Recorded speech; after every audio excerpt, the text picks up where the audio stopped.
ભાવનગર શહેરના અમુક વિસ્તારોની અંદર લોકોના ઘરની અંદર વરસાદના પાણી ઘૂસ્યા। પ્રાપ્ત થતી માહિતી મુજબ વરસાદી સિઝન ચાલુ છે ત્યારે માત્ર 1.5 થી 2 ઇંચ વરસાદ પડતા જ ભાવનગર મહાનગરપાલિકાની પોલ છતી થાય છે।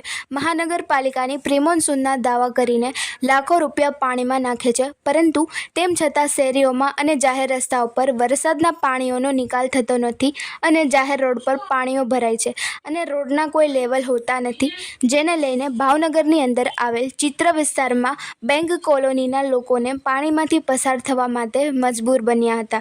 જ્યારે બીજી તરફ વાત કરીએ તો ભાવનગર શહેરના કુંભારવાડા કૈલાસવાડી વિસ્તારમાં લોકોના ઘરમાં વરસાદના પાણી ઘૂસી ચૂક્યા હતા।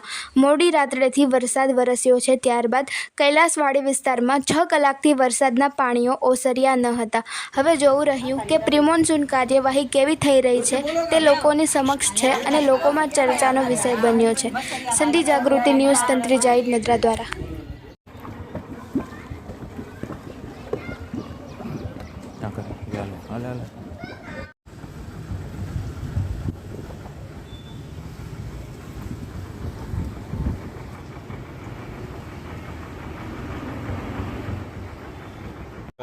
શરૂ કર્યો એટલો ગારો